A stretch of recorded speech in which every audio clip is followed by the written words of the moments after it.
he was born with you hear it go by Maddie. He was born with a tongue that was too short for his mouth, so he can't speak. And this poor kid is trying his best with his no talking ass to tell them something's wrong. You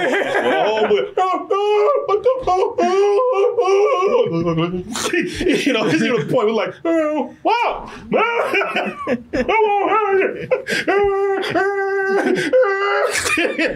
And everybody's like, what are you trying to say? Oh, hot damn it. This kid, man, you feel for this. This kid is great.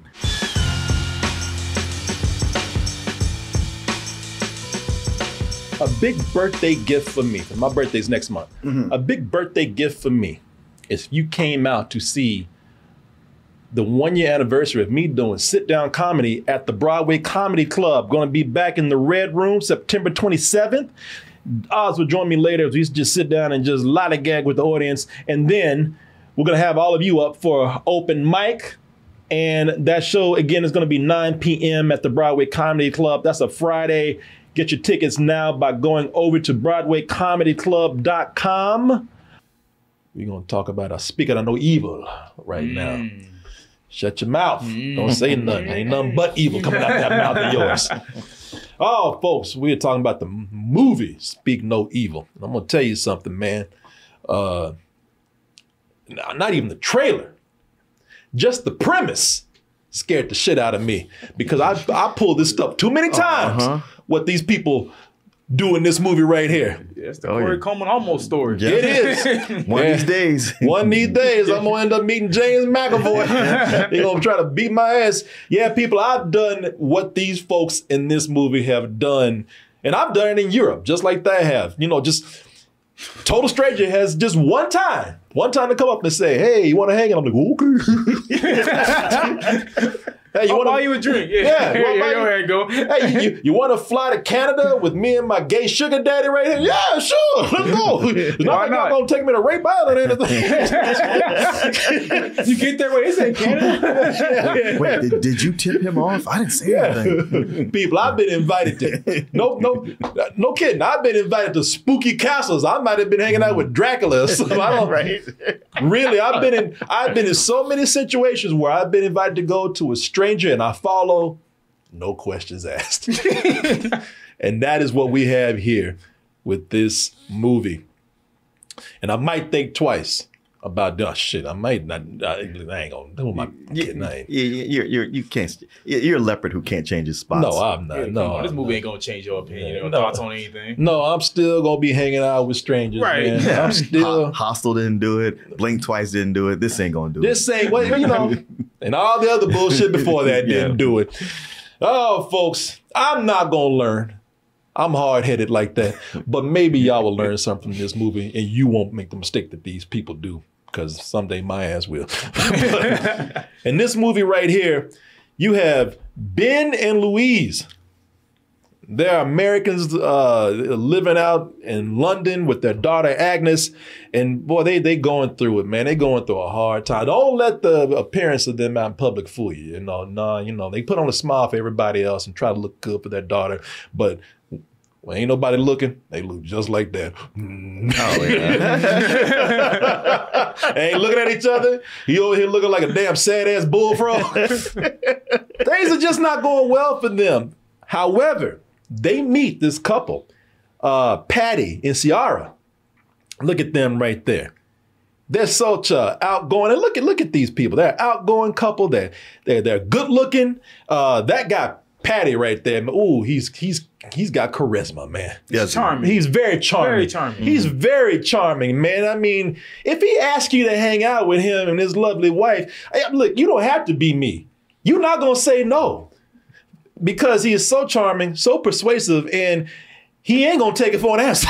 Okay. No, he don't say no. No. He will not take it for an answer. I insist. No. Hey, I dare you to try it. I insist.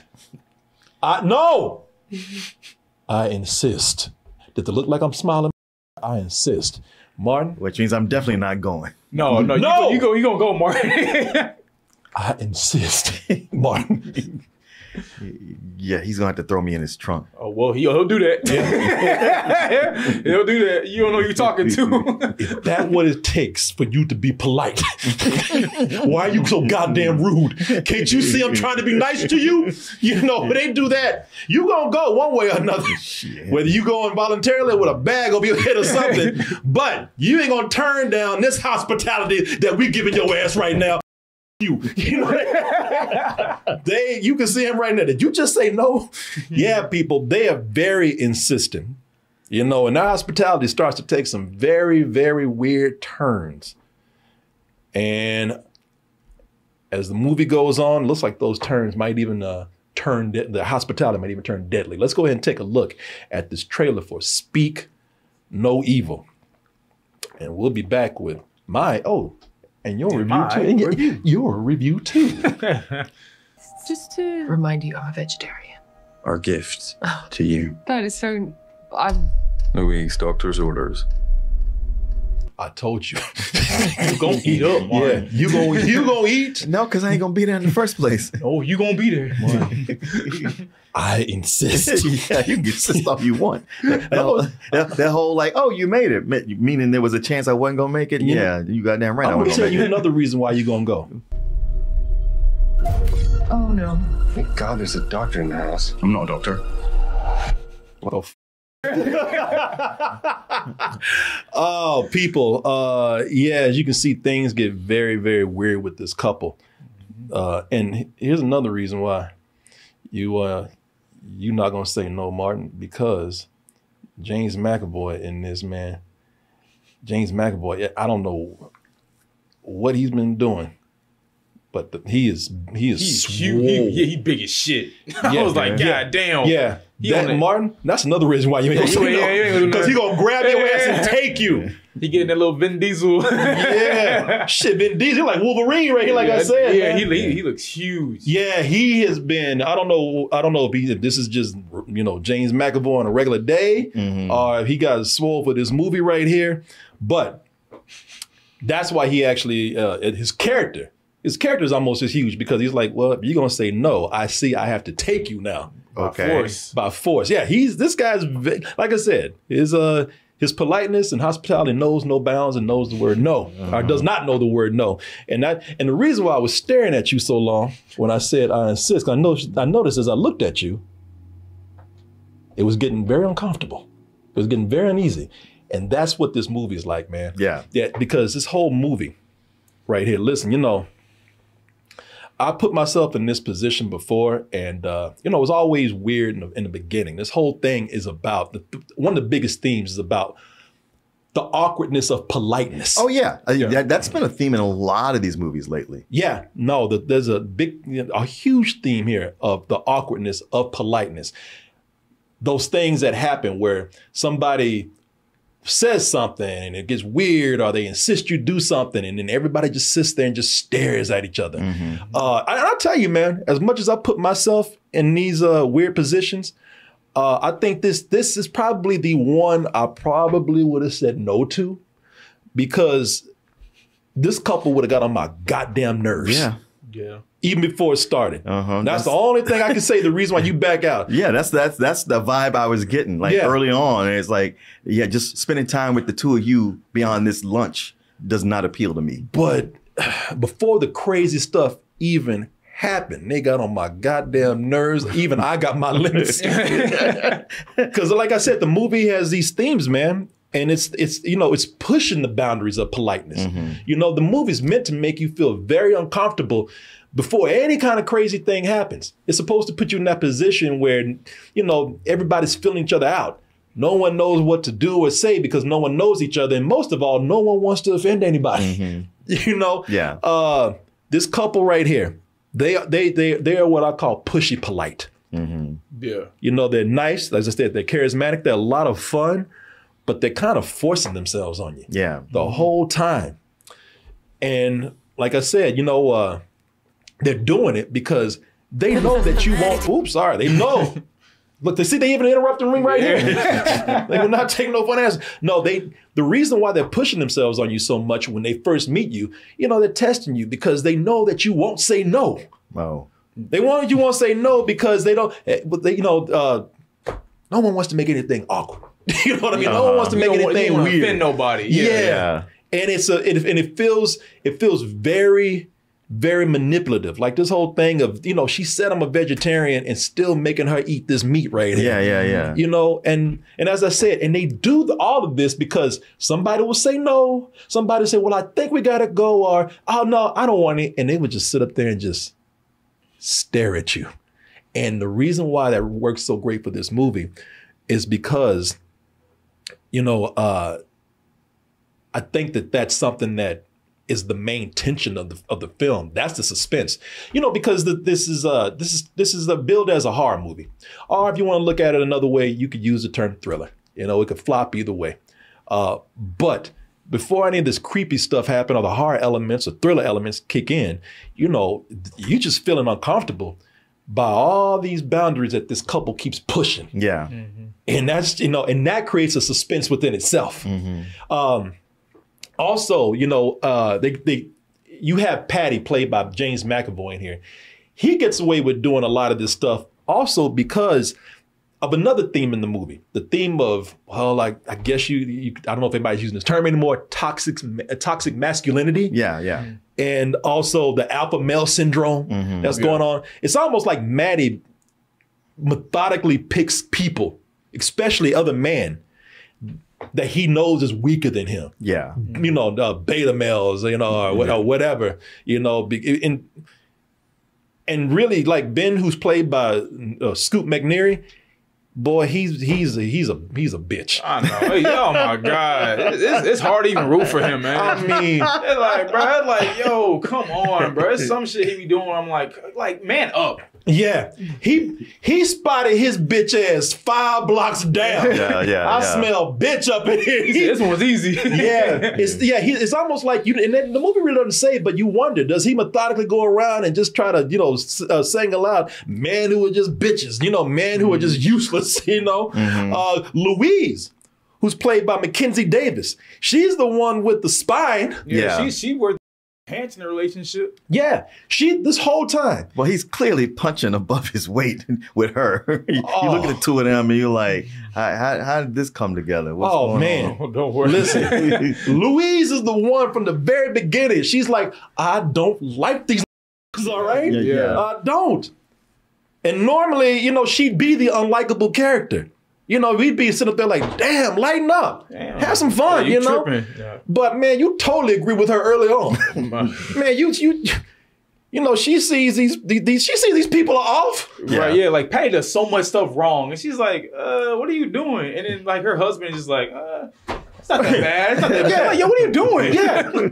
I don't like these people. Can't you see that crazy? Meanwhile, Ben with his bitch ass, I don't want to hurt the feelings. Yeah. Come on, don't make a scene. Stop being rude. It's like, God damn, man. And the cool thing about that is that, you're thinking, well, why is she going along with this? And they do set up a lot of things in the movie that, for any other movie, they might be a plot hole, or they'll gloss over it, or they'll make up a dumb reason, because she should be grabbing him by the ear, talking about, boy, come on. But she doesn't. She don't do that. But she don't do that because their marriage is a little rocky right now. Yeah, there's a tension there. There's some tension there. So when they're invited out to the, to the English countryside by this weirdly nice couple, even she's like, okay, maybe I'm at fault here. Maybe this would be good for us. Maybe this is something I really, maybe I'm just stressed out because of everything that's been happening with us. They give a good reason for this, So yeah, it's and when they get out to that countryside, well, that's when things really get awkward. They're isolated then. Yeah, they go out to that. Yeah, because they go out to that countryside. And when they get out there, it's funny because listen, y'all saw the trailer. Needless to say, it's some creepy shit. Yeah. They're out there in this Resident Evil ass house in the middle of nowhere. Can't call the cops. Can't call and of course, they got no reception. Of course. It's that they're miles from anybody. And they actually tell them to come at night too. So you can see how creepy things get. So Patty doesn't drive them there. They drive there. They drive themselves there. Fuck that. They drive In a themselves. Tesla. Yeah. Oh, well, they driving Tesla? Well, they got what they deserved. Yeah, and a Tesla. Ain't no electricity out there to actually get that car started again. Man, Something go wrong. if I was driving out there at night and saw how isolated that place was, I'd have turned around. Yeah, I've been in that house before. But you know, they're out in the middle of nowhere, and the house is just cluttered. The house is cluttered with all this old stuff, all this, you know, all this these old knickknacks, and a lot of it is just, you know, very rugged. Old paintings in there, man. It's some haunted mansion shit. That's happening. Like I said, it is Resident Evil. And the end of the movie, they're going around, running around the house like it is Resident Evil. Testing out doors and things leading other hallways and mazes and shit. So, you know, and it's dirty too. Like it's all signs lead to going home. It's like they get there and, you know, it's the bed's dirty. Oh yeah, the bed got stains in it. It's all dusty. Everything looks like antiques. As if this family doesn't actually live there. Well, that'd be up for you to, you know, right. you. Okay. If you ever see the movie, you gotta see the movie. Yes. Okay. If you ever see the movie, it should be answered for you. You get no answers from us here. If only you would have gone to see this yesterday. Martin, I tell you what, go hang out with the couple and find out. They'll tell you everything you need to know. But yeah, it's nasty, stained sheets and beds and everything. Even when they get there, their daughter Agnes, they make it seem like, oh, she'll have all the free reign in the house. She's got to sleep in the room with their son. Yeah. Right. With their son, Ant. On the floor. On the floor. Ant gets to sleep in a nice bed. And I got to tell you about Ant in a little bit. Oh, yeah, Ant. Yeah. But I tell you, the awkwardness, as I said, man, it creates the tension. You know, the pushy politeness turns soon into microaggressions. Mm-hmm. And then Patty starts, James McAvoy character, he starts challenging Louise on politics and all this other stuff. I mean, really making them uncomfortable, pushing things a little bit too much. And Patty and Ciara, they're always testing them with the limits of their comfort zone. They're always, you know, hinting at sex. You know, doing sexual things in front of them or simulating sex with them and leaving them to just sit there and be like, what the f*** are y'all doing? Yeah. There's a scene in that second act that is crazy. Yeah. You know, when they go swimming, undressing in front of them, you know, just it's weird. Yeah, they are constantly just doing weird stuff, man. And like I said, you know, I love, that's what really is making the movie for me. You know, before any of this hard stuff kicks in, that tension just has your heart beating. Yeah. And that is just from the theme of politeness, which actually plays through this whole movie. You know, because the movie asks, how do you politely excuse yourself from a situation, even when the situation seems like it's getting creepy and again, perhaps deadly? Hey, how is she? No, I think she just wants her own bed, right, sweetie? Yeah, I mean, yeah, and you see all the weird looks that they're giving them when they're trying to actually give reasons for leaving. They're giving good reasons. It's okay, though. Well, that is very sweet of you to say.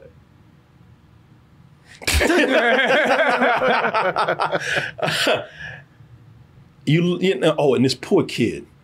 Their son, Ant, who has a condition where he can't talk at all. He can't talk. He was born with you hear it go by Maddie. He was born with a tongue that was too short for his mouth, so he can't speak. And this poor kid is trying his best with his no talking ass to tell them something's wrong. You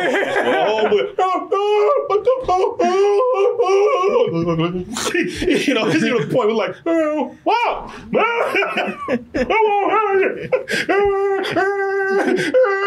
and everybody's like, what are you trying to say? Oh, hot damn it. This kid, man, you feel for this kid is great. Yeah, no, in the movie. I think that's like his first time acting, I think. Yeah. I was looking up. Yeah. Yeah, man. And this kid is awesome because this kid is just kind of like this is his struggle through this whole movie. I mean, you were struggling with him. Yeah, yeah. You're almost yelling at the other characters with him.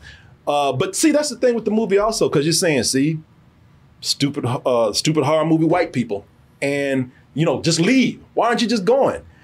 And they tried, but no, they do make some dumb decisions though. no, they do. No, they do. Just But even in the last scene, I was like, okay, rookie mistake. Y'all are saying you got to leave, but you're standing in one spot. You have to say that as you're moving. That's No, not even the worst. Mark. no, it's not that. That's the thing. You look at this and you think, why don't y'all just leave? These guys, just they move them out the way. No, if you watch the movie, it's not. First of all, they're in a situation where it's not that easy. Yeah.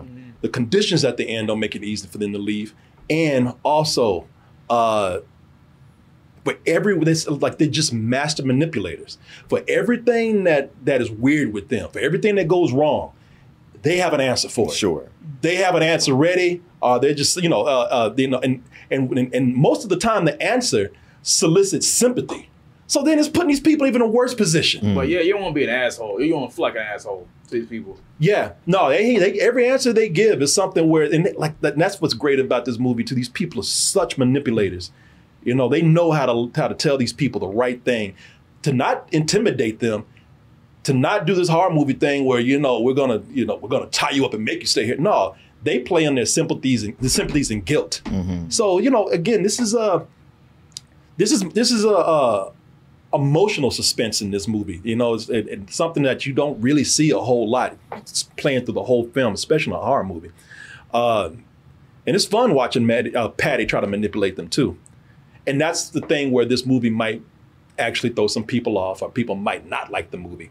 Because when Patty starts to manipulate these people, when they start to get awkward, when they start to do weird things, some of it's often played up for dark humor. So what you have here is a dark comedy. Now, this is based on, is it Danish? I believe it's based on a Danish movie. I believe it is. Oh, yeah. From 2022. Yeah. And Danish or Swedish. Yeah. And that movie, while it has moments, I'm sure, I haven't seen it. It's on Shudder.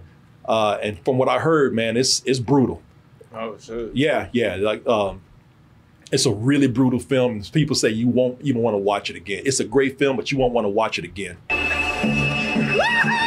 Der er en dag tilbage, det overlever du nok. 1, 2, 3, 4.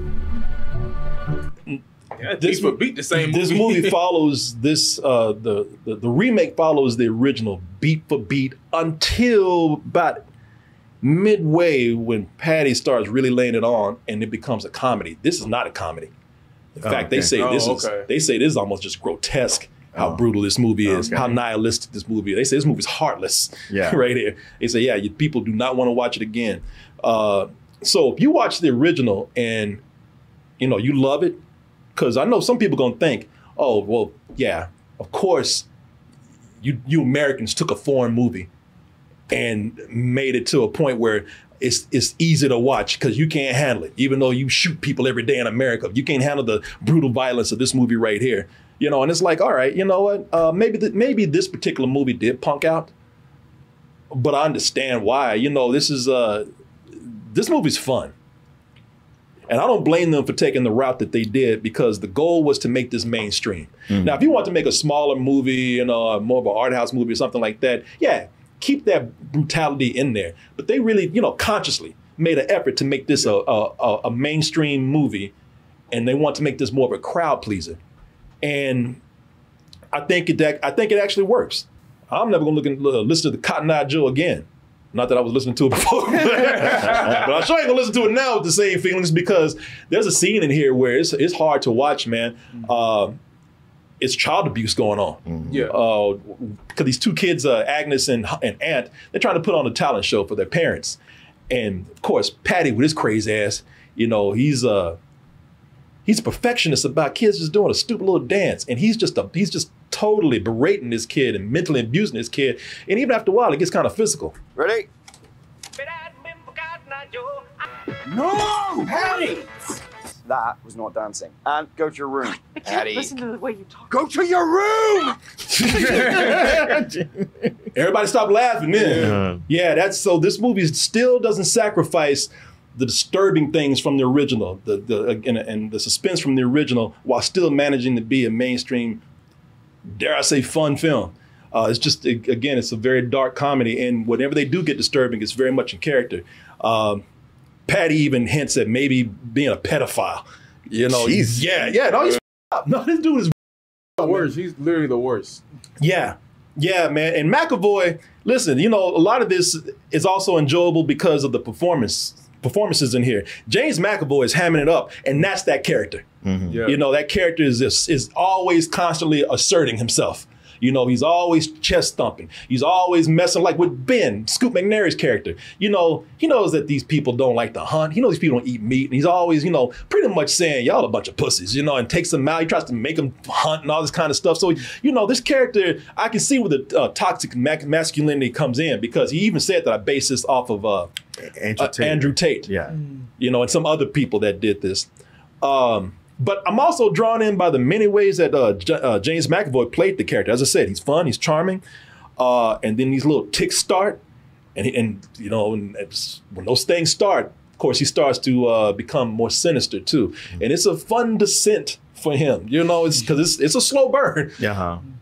And we all see the signals, but we're like, God damn, we didn't know it was gonna go there with him. So yeah, man, and like I said, you root for Mackenzie Davis in here, man, and even though we're talking about Scoot McNairy, he's a bitch in the movie. You know, the thing is, that's by design. Yeah. You know, it's done on purpose. You know, you root for her because the whole thing is this guy's being preyed on, and he's about to put all their lives at risk.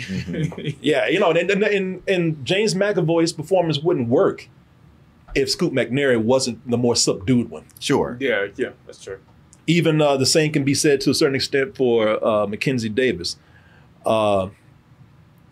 I like the wife, Ciara.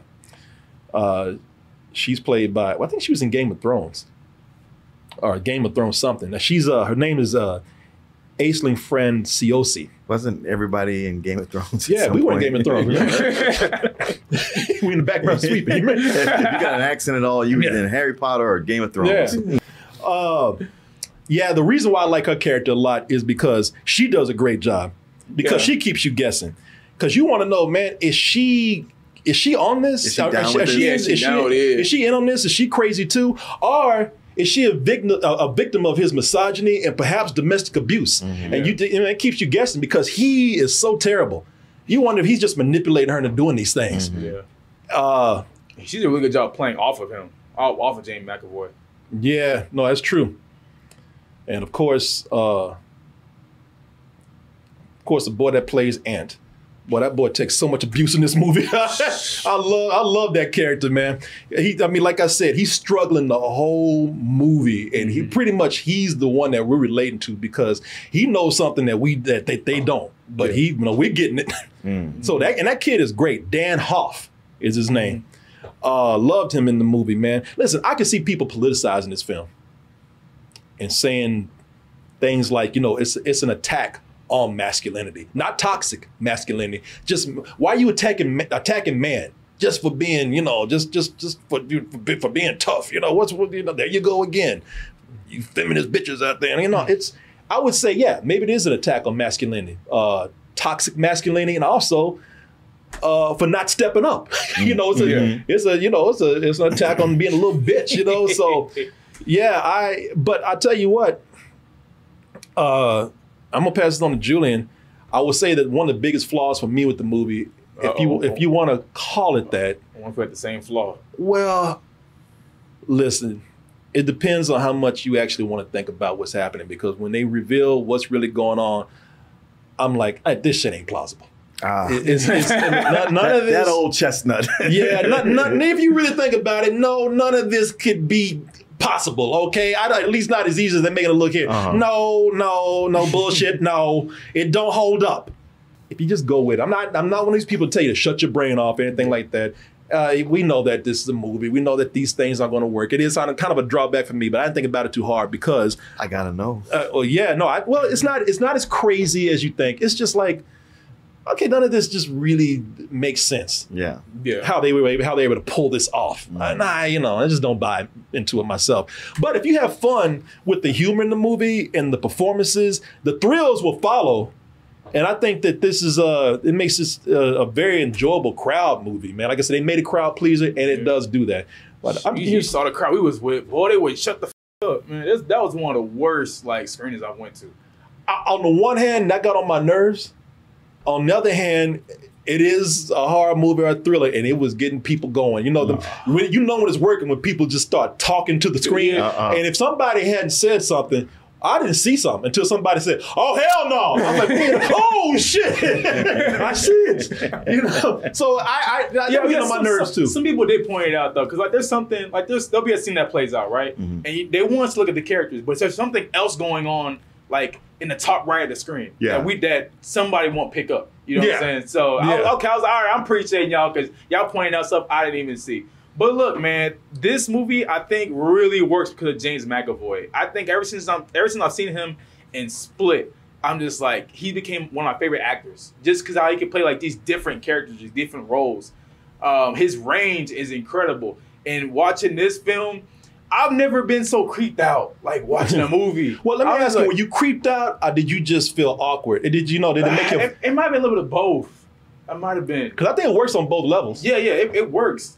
But I was just like, man, I was like grabbing my seat. I'm just like, yo, I'm like, this is intense to me. But like, he's amazing, James McAvoy. Like I said, if you want to go see the movie, go see it with James McAvoy. But another reason is Ant, man. Ant that's the surprising character of the movie. And I think will be damn near everybody's favorite character, and that's the kid right there. Shit, but somebody with no tongue, short tongue, whatever, he was acting his ass off. I know, like it's crazy because with his character, you don't really know too much about the character. Like when you get first introduced to him, you're like, okay, why is he not talking? Why is he, why is he doing stuff a certain way? And as it goes along, his story gets more revealed. And my biggest complaint was the characters just being too stupid. Like, they're just making dumb decisions. I get it's a horror movie, so yeah, some characters got to make some type of dumb decision, but they were making too many, like, come on, like, real characters or real people wouldn't make these type of, like, decisions like that. If you bitch-ass Ben, you probably would. No, even that. Like, because I can't even spoil it, but if something happens in the second act, and it's like, okay, all right, they should be good. And it's like, no, like a character does something really stupid. It's just like no real I know you know what I'm talking about. I won't ask, tell me afterwards. I don't know exactly, but somebody's driving. I'll tell you that. Okay. Yeah, no, come on. If it's what I think it is, it is a little bear, a little toy. Yeah, I know. That's stupid. They did some annoying things later in the it gets climax. Worse. It gets worse. That right there, it annoyed me. See, the thing is, it's annoying, but I got why they did it. I didn't. I'm just like, I mean, I guess I'm not a parent, so maybe I couldn't see it. But I'm like, no, I'm thinking no real people are gonna, do the decision that they made. And they don't say it, but they kind of hint that Agnes, the daughter, they kind of hint that she might like be on the spectrum or something. Kind of, because there's certain behaviors that she shows that are not. Okay, not typical. Okay. You know what I'm saying? Yeah. But even still, like, that whole thing, this whole scenario playing, I'm like, man, leave the hell out of here. But I mean, other than that being my biggest complaint, I saw a trailer, I knew what I was gonna get myself into, and seeing this movie, I loved it. I'm not gonna lie, it's not one of my favorites, but it's up there. Yeah. What'd you give it? It'd probably be a high matinee. High matinee? Yeah. I would say that it's another thing. I agree with you that you can be irritated by some of these characters and their actions. It's bad decisions. Just a lot of them. Because those happen near the end. Yeah, and I can see people being very annoyed with the character Ben. But again, I think that's by design. Yeah, it was. Yeah, but I'm with you, man. I had a good time with this, and I'm giving the same rating you are. High matinee. Hey, look, in case anybody think I'm lying, what did I write right there? You did write high matinee. I wrote high matinee. I was reading one of those. What did I write right there? Sucker! I'm like James McAvoy. Gotcha. I think it's a lot of fun, y'all. Yeah, and that's one of the main reasons to go see it in the theater. Go see it with a crowd. Go see it first weekend. I'll definitely say. Well, you made it to the end of the video. That must mean you really like what we do. So if you do, check out these other videos just like this one. Check out our other YouTube channels and subscribe to join our wonderful Toasty community. And as always, stay toasty.